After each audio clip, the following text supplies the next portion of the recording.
came, but I'm still lit. Feeling every breath, not in a rush to quit. Yeah. Ash on my teeth, thoughts in the swirl. Feeling like I'm floating outside the world. Let the bass hum like a heartbeat slow. Ain't got much, but I let it flow. Cup half warm, soul half full. Sitting in the calm where the noise dull. Ain't no need to rush my fate. Just vibe out, let the loops create. I'm still lit, but I ain't loud. I move like smoke in a sleepy crowd. No plan, no script, just this peace in the haze. I exist. Light one, let it lead the way. Every puff blur another yesterday. Footsteps off on a lo-fi beat.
In your mind's eye, you imagine the American empire ending someday, probably in like a conflagration, in some sort of conflict with another great power. And if you had to pick one, you would imagine the end might come in a dispute over Taiwan, formerly Formosa, the island off mainland China that China considers part of its country.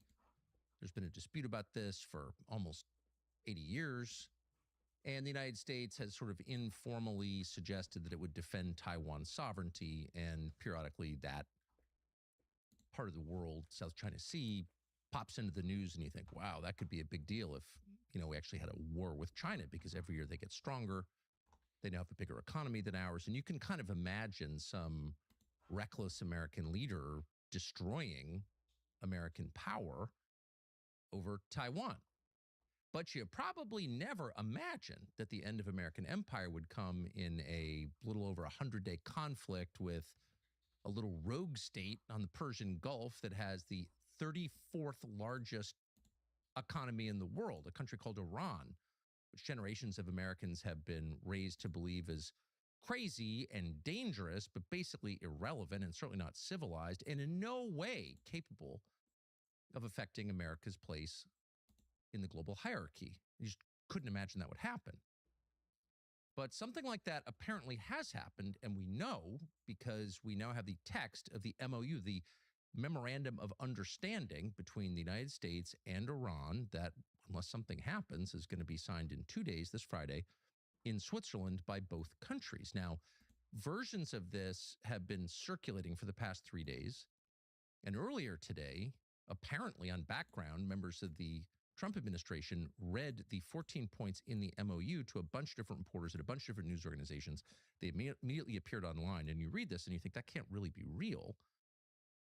And then within the last hour, sources in Iran released their version of the MOU, and it turns out to be identical to the one that members of the administration, these unnamed officials, gave to American reporters. So both countries releasing the same text of the agreement. Therefore, you can't be certain, really, of anything, but you can be highly persuaded, you can consider it overwhelmingly likely that this document is real. At least as of right now, this MOU is real. 14 points to be signed on Friday. It's pretty short, and it's worth reading at least in part because it tells you everything, not just about how this war might end, it's not ended yet, but how it could end, but it tells you even more about the relative place of the United States and Iran in the global order going forward. And it's really kind of an amazing document. And to get right to the point, you can see why neocons are upset. I mean, they have cause to be upset. Not taking their side, but just being honest here. Wow. Here's part of what it says. Paragraph 1.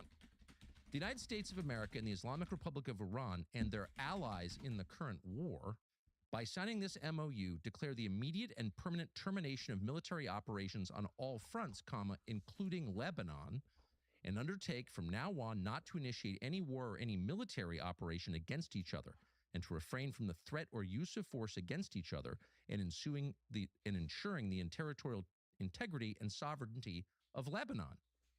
The final deal will confirm with the permanent termination of war on all fronts, including in Lebanon.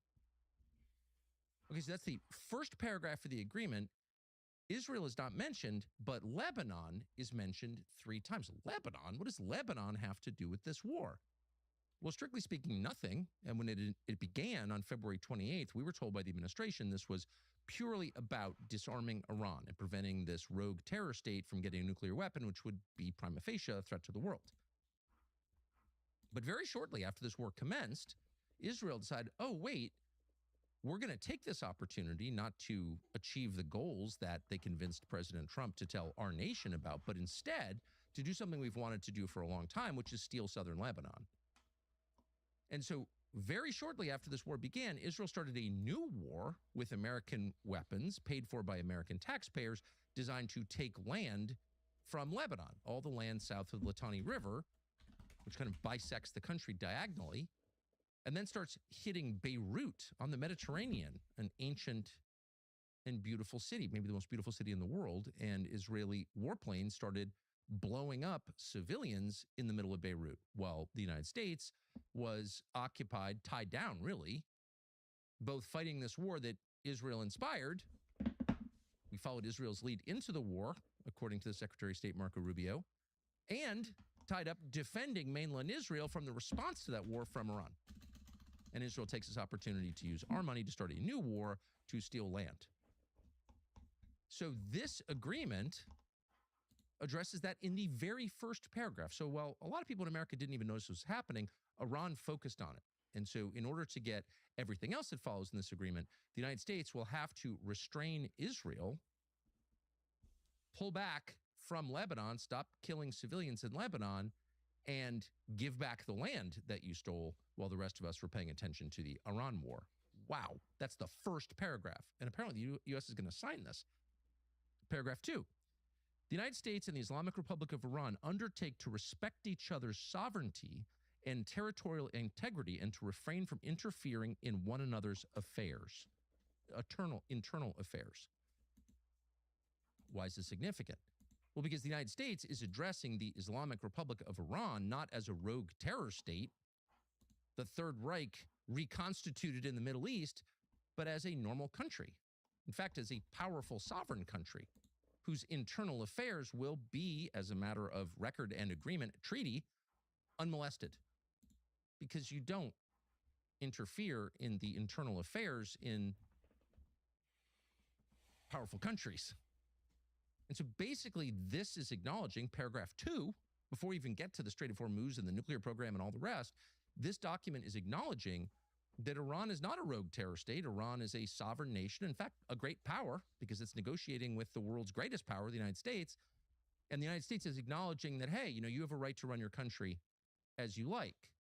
And so that means almost 50 years of watching reports on television about how Iran is an out-of-control theocracy that murders gays for being gay and prevents women from getting educated or whatever they've been telling you. We're okay with that now because you're a great power. And if you want to throw gays off buildings, it's not really our business. Well, that's quite a change, whatever you think of it. Paragraph 4. Immediately upon signing this MOU, the United States of America will begin the removal of its naval blockade and any disturbances or impediments against the Islamic Republic of Iran and will fully end the naval blockade within 30 days. Retreat. Pull your troops out. Get your warships out of this area. Stop hassling us. That's not a victory. That's a surrender. That's a retreat. It's pullback. Just a fact, whether you like it or not. And to be clear, this is better than the alternative, not complaining about it, just noting that, wow, this is not unconditional surrender by Iran. Hardly. Paragraph 5. Upon signing this memorandum of understanding, the Islamic Republic of Iran will make arrangements using its best efforts for the safe passage of commercial vessels with no charge for 60 days only from the Persian Gulf to the Sea of Oman and vice versa. In other words, they're going to open the Strait of Hormuz and not charge anybody anything for a month. And at that point, we'll talk. But Iran's going to talk not to the United States, but to the Sultanate of Oman, which would be the country directly across the strait to the south, the oldest monarchy in the world. Iran and Oman will determine the terms on which shipping flows through the strait, because after all, they're the two countries on either side, the north and south sides of the strait. So like it would be up to them. You know who it's not up to? The United States, which has effectively controlled the Persian Gulf for your entire life. But not anymore. Now it's up to Iran and Oman and their allies or regional partners. The other 5 GCC countries, maybe Iraq at the western end, who knows, but not the United States. And by the way, not China or Russia either, but the two countries whose territory touches the Strait of Hormuz, they're in charge now. And by in charge, that means in charge of, in effect, the Persian Gulf. Because the overwhelming majority of the commodities, mostly oil and gas, but not just oil and gas, fertilizer, sulfur, the rest that you've heard so much about for the last 100 days, flow through that strait. And so Iran is now at least an equal partner with Oman in determining how much it's going to cost the rest of the world to get their commodities out of the Persian Gulf. How much oil-producing, gas-producing nations will pay to get their commodities out of the Persian Gulf. Iran. That was not true on February 27th. Apparently, it's going to be true into the future. So that power, the power to determine who gets their commodities out of the most energy dense region on the planet, by definition makes you into a major player, if not a regional hegemon. You're certainly a big deal. People can't dismiss you as a rogue terror state at that point because you control, in effect, a fifth of the world's oil and gas. Okay, now. And it goes on. Paragraph 6. The United States of America undertakes with its regional partners to develop a definitive, mutually agreed upon plan with at least USD 300 billion for the reconstruction and economic development of the Republic of Iran. Not just the reconstruction, not just rebuild the things that you blew up, but help our economy going forward. Economic development. The U.S. has done a lot of that around the world, or said it does a lot of that around the world, and it has to some extent, but never in Iran, not since at least 1979, when its proxy, the Shah, got booted. And Iran has been, our kind of top enemy in the world ever since. And now the United States will somehow be involved in raising a fund, $300 billion. When this was leaked 2 days ago, most people, including me, assumed that this was disinformation. It was a lie spread by opponents of the agreement as a kind of poison pill. Like, no way. $300 billion? Isn't that like bigger than the entire Iranian economy? Can't remember, but it's in that range anyway. That can't be real. Now, U.S. officials, including the vice